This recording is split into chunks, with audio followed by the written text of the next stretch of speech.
আটা ময়দা মিশিয়ে নয় কিন্তু, আজকে শুধু ময়দার পরোটা করব। তো আজকে আর আটা ময়দা মিশানো পরোটা খেতে ভালো লাগছে না, ওই জন্য ভাবলাম যে দূর আজকে একটু শুধু ময়দার পরোটা করি।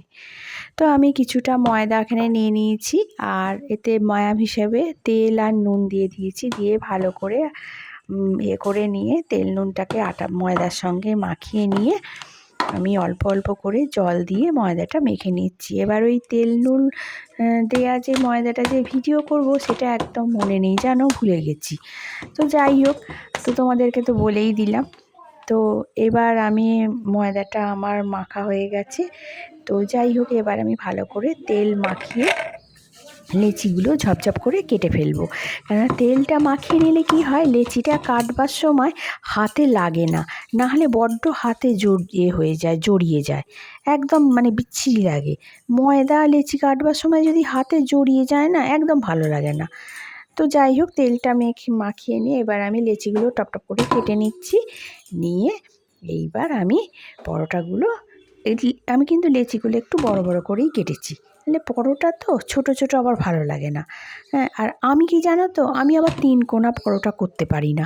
মানে করতে পারি না নয়, ভুল বলছি, বেলতেই পারি না, এমন বিচ্ছিরি হয়ে যাবে না কি বলবো। ওই জন্য আমি করি কি, গোল গোল করেই পরোটা বেলে দিই।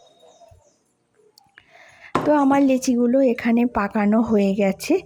এইবার আমি করব কি, ঝপঝপ করে পরোটাগুলোকে বেলে নেব।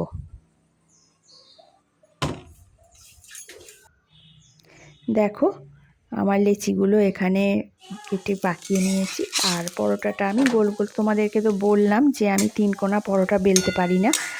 তো দেখো, আমি গোল গোল করেই পরোটাগুলো বেলে নিয়েছি।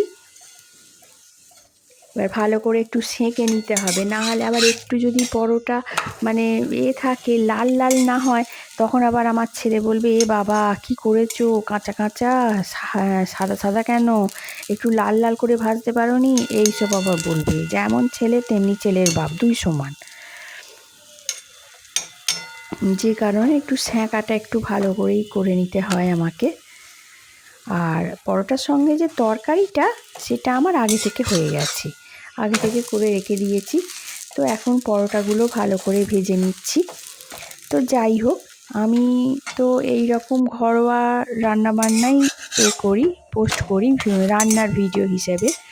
তো আমার ভিডিওগুলো কীরকম লাগছে, সরি তোমার নয়, তোমাদের আমার ভিডিওগুলো কীরকম লাগছে অবশ্যই কিন্তু কমেন্ট করে বলবে। লাইক দেবে কিন্তু একটা করে, একদম ভুলে যাবে না লাইক দিতে।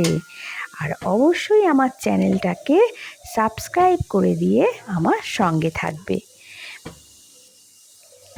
তো আমার পরোটাগুলো এবার ভাজা হয়ে গেল, এতে তেল দিয়ে দিয়েছি, সরি ভাজা নয়, সেঁকা হয়ে গেল। এইবার এর মধ্যে তেল দিয়ে ভালো করে ভেজে নিচ্ছি।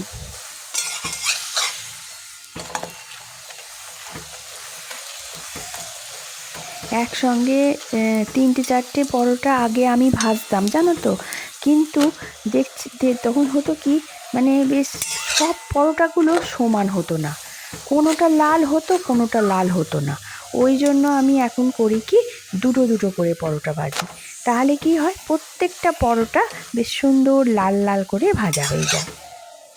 তো দেখো কি সুন্দর পরোটাগুলো আমার ভাজা হয়ে গেল।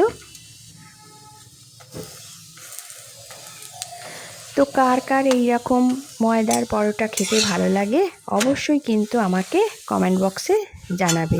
তো ঠিক আছে, দেখো আমার পরোটা ভাজা রেডি।